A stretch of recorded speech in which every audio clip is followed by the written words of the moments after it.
Et si vous aviez fait des outils de développement personnel, de loi d'attraction, de visualisation, de prière, de pensée, un principe même du moindre effort. Et si tous ces outils qui pourtant peuvent vous permettre d'avancer étaient devenus contre-productifs, voire nocifs. Pas parce qu'ils sont dangereux ou pas sains, mais parce que peut-être vous avez oublié de les utiliser convenablement. Comme une béquille qui a pour but de vous aider sur votre chemin quand vous avez des difficultés à marcher. Cette béquille devient un point de repère, un soutien absolu, sans même que vous vous en rendiez compte. Ainsi, à la place de réapprendre à marcher tout seul, vous vous appuyez dessus en pensant que c'est ce qu'il faut faire.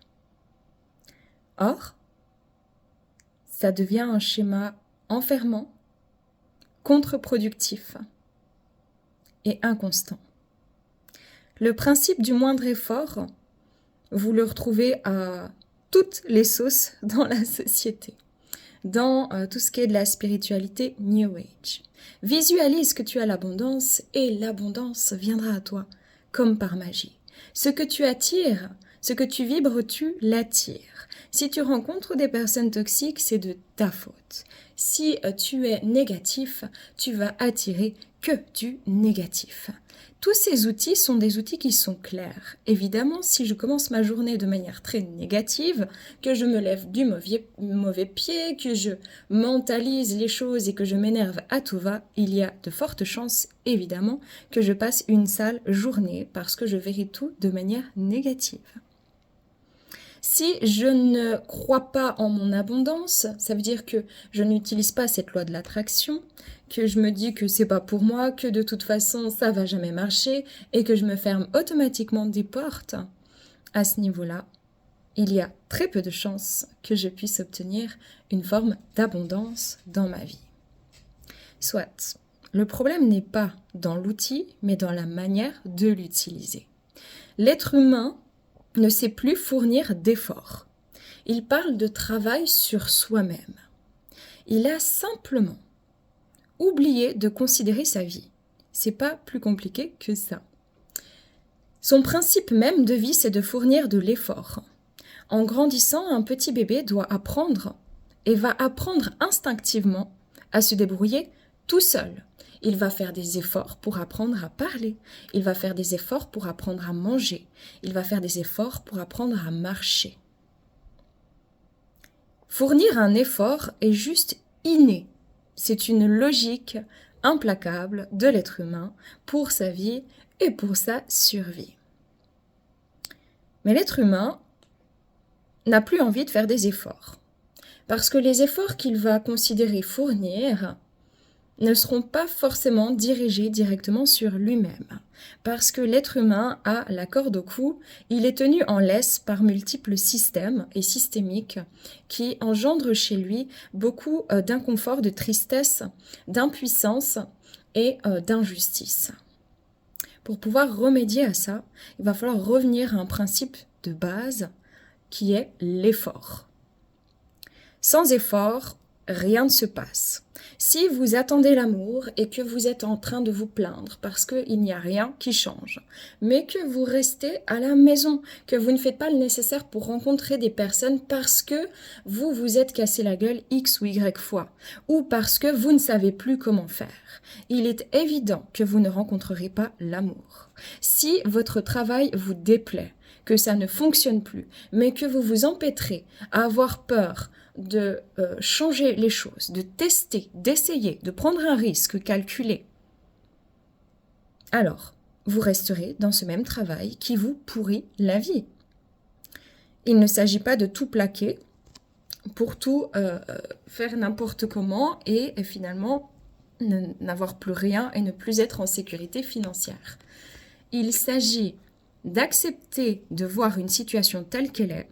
Oui, vous pouvez la visualiser, mais ça vous servira, mais à rien du tout, si ce n'est que qu'à toujours jouer les mêmes pions dans le même échiquier qui va se solder par un seul et même échec, si je ne plante pas de graines, rien ne va pousser. Si je ne plante pas quelque chose, je ne vais pas récolter.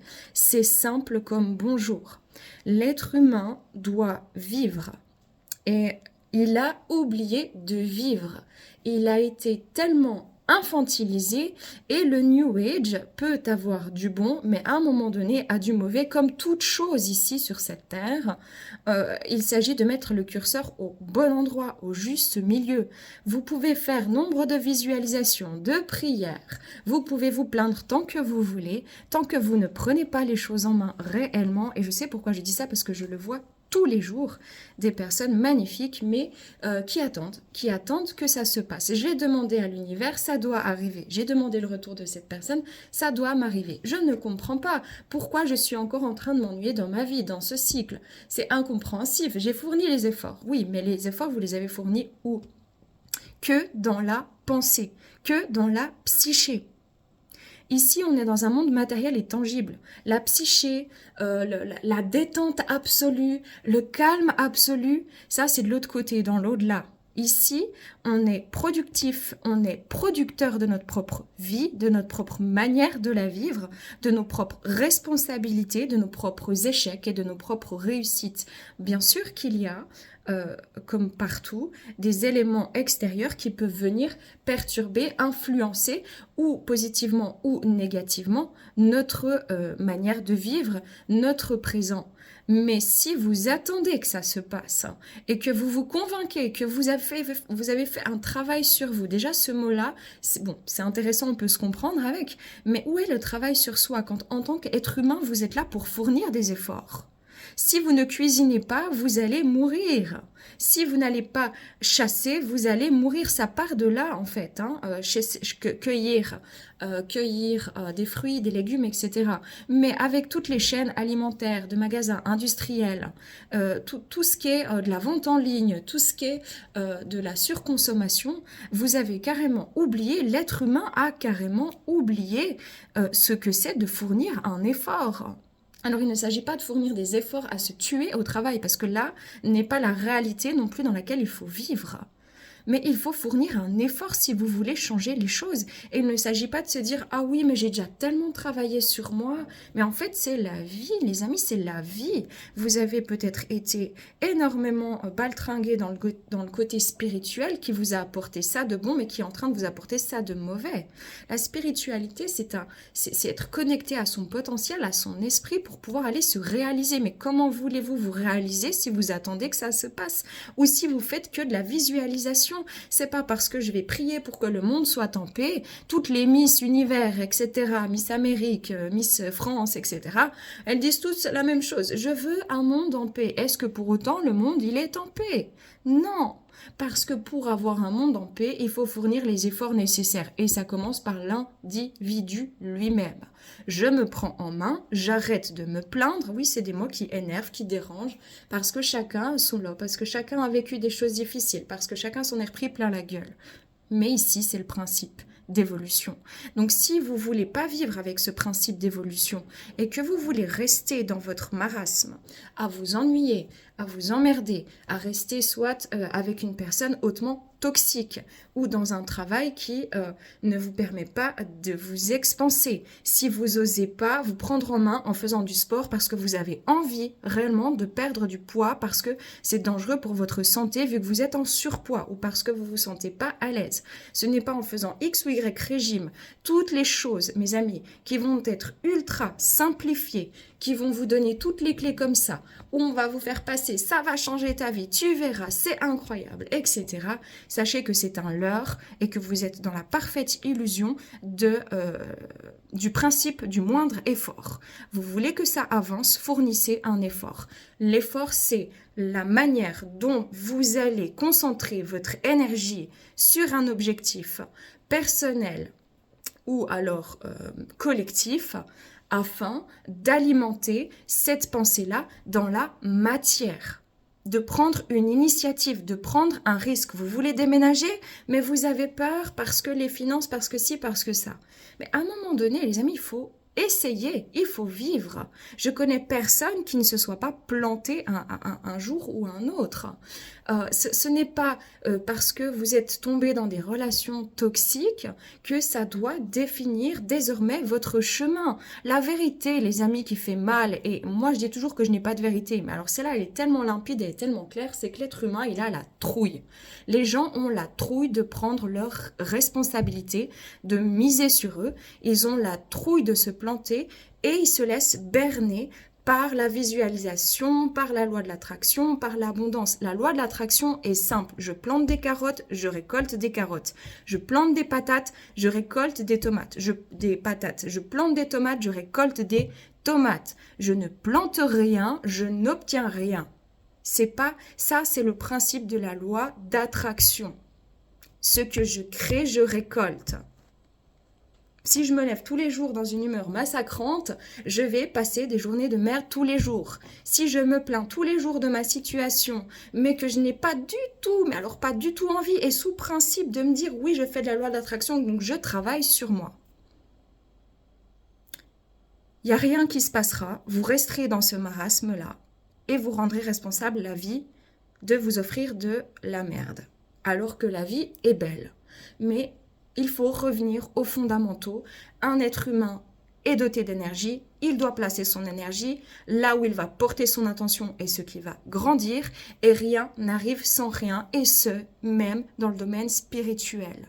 Parce que moi, je peux penser manger, visualiser manger, visualiser boire, visualiser vivre et payer mes factures et visualiser travailler. Si en réalité je ne le fais pas, je cause ma propre perte. Je vais crever toute seule dans mon coin avec mes principes erronés sous peine de ne pas vouloir me rendre responsable de la réalité et de la tangibilité de ce monde.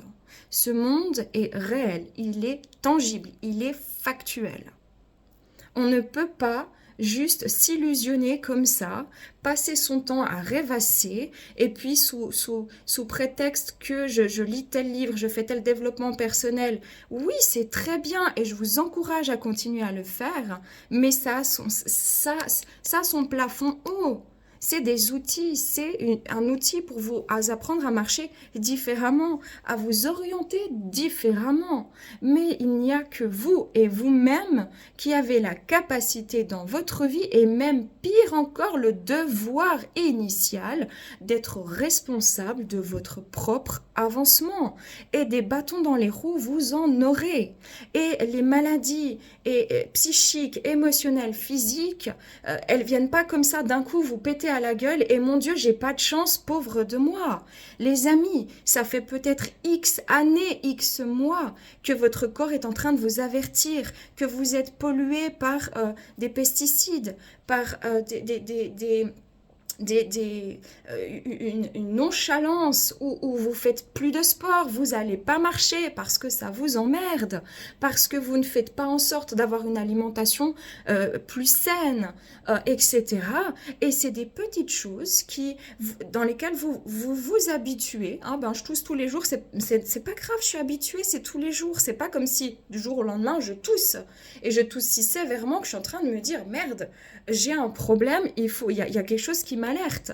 Non, parce que les alertes sont venues quotidiennement, comme la manière dont vous allez vous regarder tous les jours dans la glace, vous n'allez pas vraiment vous rendre compte que vous êtes en train de vieillir.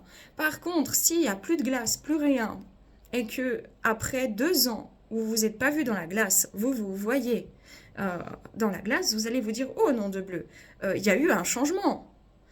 Pourquoi ? Parce que vous passez à côté de vous-même, parce que vous passez à côté des petits changements, à côté des alertes dans votre corps, dans votre psyché, dans votre mental. Si aujourd'hui vous êtes triste, démuni et que vous n'avez pas envie de faire l'effort, il y a de grandes chances que dans 10 mois, dans 8 mois, vous soyez peut-être dépressif. Et vous allez vous dire, j'ai pas de chance, j'ai fait un burn-out. Mais les amis, ça fait combien de mois, combien d'années que la vie est en train de vous prévenir que votre corps est fatigué, que vous n'avez plus le même entrain, Mais vous, vous attendez que ça se passe. Pas pour tout le monde, ce n'est pas une vidéo dans le but accusatoire, d'accord? Pas du tout, c'est juste pour aussi réveiller un petit peu de ce côté-là. Je le vois tous les jours, c'est avec beaucoup de respect que je le fais. Moi-même, des fois, je me repose un petit peu sur ces principes-là, ça peut m'arriver, pas beaucoup, mais ça m'est déjà en tout cas arrivé dans le passé. Il y a un moment donné, il faut prendre les choses en main. Il n'y a pas d'excuse réelle en fait. Se dire, ouais, mais je suis malade. Oui, d'accord, moi-même, hein, je me permets de le dire parce que j'ai développé une maladie qui m'a fort handicapée depuis 4 ans. D'accord? Donc, c'est pas du tout péjoratif. Puis pour dire aux gens qu'ils n'ont pas le droit de se plaindre, que la maladie c'est à cause d'eux, etc. Par contre, ils n'ont pas su voir, comme moi-même, comme beaucoup de monde, n'a pas su voir les petits signes alertants que ça ne jouait pas. Et ça, vous le voyez dans le couple. Parce que c'est demain, parce que ça m'emmerde, parce que je préfère aller voir ailleurs. Mais ça n'a pas de sens si ce n'est l'auto-sabotage et la victimisation derrière et l'engluage, coincé dans du chewing-gum. Et ensuite quoi? On va faire les lois d'attraction, on va aller prier pour une terre qui soit plus belle, pour son voisin et soi-même. Qu'est-ce qu'on fait réellement pour soi? On imagine que parce qu'on a lu tel livre, on a regardé 18 guidances en une journée, et puis qu'on a fait tel programme où on vous a dit ça va changer votre vie, hein, parce qu'il faut que tout soit tout bien, tout découpé, tout. L'être humain de base, il n'avait pas de mode d'emploi, d'accord? Il vivait sa vie selon ses ressentis. C'était la base de son évolution. Selon mes ressentis, et mes ressentis vont m'amener à mes besoins de nourriture, de sécurité, de me réchauffer, etc. Je vais faire des choix. Mais l'être humain aujourd'hui, il n'est plus connecté à son ressenti, il est connecté à sa manière de percevoir le monde. Je veux ça, je veux être riche. Mais quel but en fait? Quelle finalité vous mettez sur je veux être en couple? Ok, vous êtes en couple demain. Qu'est-ce que vous avez fait pour pouvoir vivre un couple serein? Est-ce que vous pensez vraiment que c'est une personne à l'extérieur qui va pouvoir vous apporter tout le confort dont vous avez besoin dans votre vie affective? Non, elle va y participer. Mais c'est à vous d'abord de vous sentir bien, à l'aise avec vous-même et enclin. Je vois beaucoup de gens qui veulent des changements au niveau sentimental, mais qui sont incapables de s'ouvrir à l'amour réellement. Et c'est de ça dont je parle. Revenez aux bases, aux ressentis, aux besoins. Ça, c'est la première des choses. La deuxième des choses, c'est oui, attraction, visualisation. Je veux ça. Je donne cet objectif parce que votre esprit est créateur de pensée et votre mental va pouvoir la structurer, cette pensée-là, dans votre vie. Il y a des choses qui vont aboutir, il y en a d'autres qui n'aboutiront pas. Parfois, vous aurez tout fait pour avoir un jardin merveilleux et puis tu as une immense grêle qui tombe dessus et vous allez vous dire quoi? Ah, c'est de ma faute, je remets tout en question parce qu'il y a eu de la grêle, il faut que je reparte dans le développement personnel, ou cette méthode n'a pas marché, ou alors la spiritualité c'est un leurre. Non, c'est l'outil. L'outil, c'est vous qui l'utilisez. Si vous prenez un marteau pour pouvoir scier un mur, il y a un moment donné où ça ne fonctionnera pas. Vous n'allez pas pouvoir scier le mur avec le marteau. Donc, c'est pas les gens, c'est pas les autres et c'est pas les méthodes qui sont fausses, c'est la manière dont vous utilisez ce bagage. Et c'est pareil pour votre manière de penser, de produire, de créer et de responsabiliser vos propres choix dans votre vie. Et c'est pareil quand vous vous victimisez parce que vous n'avez pas de chance, etc. Revenez en arrière et regardez combien de temps ça fait que vous n'avez pas fait de sport, combien de temps ça fait que vous passez vos soirées à regarder la télévision, et soyez honnête envers vous-même. Combien de temps ça fait que vous ne cuisinez plus ou que vous achetez des choses qui sont malsaines? Ok, peut-être vous n'avez pas les finances, mais est-ce que vous faites des compléments alimentaires? Est-ce que vous faites attention à vos vitamines? Est-ce que vous écoutez votre corps? Est-ce que vous vous mettez vraiment avec vous-même? Est-ce que vous vous écoutez ou est-ce que vous vous entendez? En partant de tous ces principes-là, on sort du principe du moindre effort où ça coule de source, j'ai demandé ça, ça va arriver, j'attends. Votre vie ici, elle est courte comparée à votre vie dans l'au-delà de ce qu'on voit, qui est tout à fait différente et très très belle.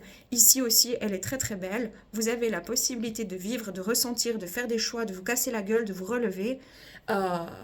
Mais c'est clair que si vous attendez que ça se passe et que vous restez à la maison, alors vous serez emprunt à de la morosité, à de la nervosité, à de l'ankylosement.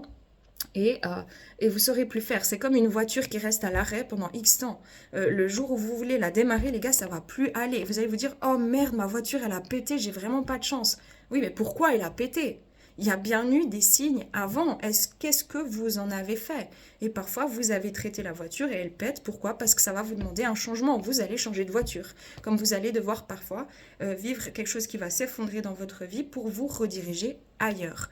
Donc, faites attention au moindre effort. Remarquez dans votre vie toutes les fois où vous commandez en ligne, et vous êtes même impatient que ça arrive. Vous vous rendez compte, vous êtes impatient. Il y a encore 2 siècles en arrière, ça n'existait pas, où il fallait faire des kilomètres et des kilomètres. Hein. Vous n'avez plus de patience quand votre nana ou votre gars, vous lui écrivez un message et mon Dieu, il me répond pas tout de suite, je commence à paniquer. Qu'est-ce qui m'arrive? C'est vraiment ça le problème. C'est je veux ça, ça, ça, et je le veux tout de suite, et je le veux des autres, et je le veux de la vie, mais je fais pas pour. Et je m'illusionne en croyant que je fais pour parce que j'utilise des principes spirituels qui sont certes fondés et efficaces, mais à mauvais escient et pas de la bonne manière. Pourquoi? Parce que j'ai une mauvaise perception de la réalité, vu que je fuis ma réalité, je fuis mon incarnation, je fuis mes responsabilités et je fuis mon propre bonheur sous prétexte de ne pas avoir de chance ou que c'est trop difficile. Mais personne n'a dit que ça allait être facile ici sur Terre, à part vous-même qui vous dites « je devrais vivre autre chose ». Ben, très bien, soit, alors commencez à le créer, prenez des risques calculés et faites des choix dans votre intérêt de développement, d'expansion, y compris pour le collectif, parce que c'est de ça dont on a besoin. C'est pas d'autre chose. Donc voilà, c'est un ton ferme, c'est pas du tout méchant, c'est pas du tout... c'est pas méchant, vraiment pas, mais je pense qu'il faut vraiment, pour beaucoup de personnes, ouvrir un petit peu les yeux. Les yeux spirituels sont ouverts, mais ici, on est dans du tangible. Encore une fois, je peux payer mes factures en visualisation, je peux demander à être riche en visualisation, avoir le mec parfait en visualisation, et manger en visualisation. Il y a de grandes chances que dans 3 semaines, on me retrouve morte. Hein. Donc, pourquoi? Parce que ça ne fonctionne pas comme ça. Donc, il va falloir prendre les choses en main et arrêter de se trouver 1001 excuses et de ne pas vouloir fournir un effort. L'effort, c'est une perception. En fait, l'effort, c'est depuis toujours. Vous faites déjà un effort tous les jours pour respirer, vous en faites un pour parler, votre corps en fait tous les jours, c'est pour ça qu'il dépense énormément d'énergie puis qu'il a besoin de se réénergétiser. C'est un principe de base, l'effort fait partie de votre humanité, il est temps de le considérer et de commencer à en faire une force plutôt que de dire « oh non, non, non, non, non, c'est trop dur, c'est trop compliqué, j'ai pas de chance ». Et puis, j'attends que ça se passe et je me gave de plein de choses pour m'illusionner que ça avance dans ma vie. Puis ensuite, j'atterris puis je me dis, oh, aïe, aïe, aïe, il n'y a rien qu'à changer, ça va pas du tout. Alors vraiment, je comprends pas, etc. Votre corps vous alerte, votre conscience vous alerte, votre pensée vous alerte. Quand vous n'arrivez pas à dormir parce que quelque chose vous prend la tête, c'est que clairement, il va falloir régler cette quelque chose parce que ça devient indispensable, mais ça incombe à vous-même et que à vous-même de le faire. Donc les outils, tout ce qui est New Age, tout ça peut être des outils formidables, mais ça ne doit pas devenir une béquille sur laquelle vous allez vous reposer. Un outil, c'est pour aller créer quelque chose. C'est pas pour le garder dans sa main comme ça et puis vivre comme ça toute sa vie avec son petit marteau. Ça sert à rien du tout. Donc apprenez à vous servir vraiment de votre conscience, de votre intuition, de votre corps, du temps qui vous est donné de vivre ici, parce que quand vous allez vous réveiller à 70 ans, si vous avez la chance de tenir jusqu'à 70 ans, alors que ça fait des années que vous vous goinfrez de merde, que vous restez devant la télévision, vous scrollez sur le téléphone, que vous marchez pas, que vous ne bougez pas, et puis que vous attendez presque un peu comme ça, malheureusement, le dernier souffle, et qu'à ce moment-là, tout à coup, vous tombez malade, ça va vous remettre en question. Hein, parce que vous allez vous dire, merde, qu'est-ce que j'ai fait de ce temps-là? Et maintenant, j'ai envie de vivre d'autres choses, j'ai envie de parler avec ma famille, j'ai envie de voir les gens que j'aime, j'ai envie d'appeler, etc. C'est maintenant, c'est ici et maintenant, c'est tous les jours, c'est le quotidien. Il s'agit maintenant de vous prendre en main et d'aller de l'avant. Voilà, donc je sais que cette vidéo va en déranger certains, certaines. c'est pas grave, c'est comme ça. Moi, je dis toujours tout haut ce que je pense avec du respect, parce que je n'ai pas manqué de respect. Je vous demanderai aussi d'être respectueux, du coup, dans les commentaires pour ceux que ça déplaise. Et je vous embrasse, les amis. Paix et amour sur vous.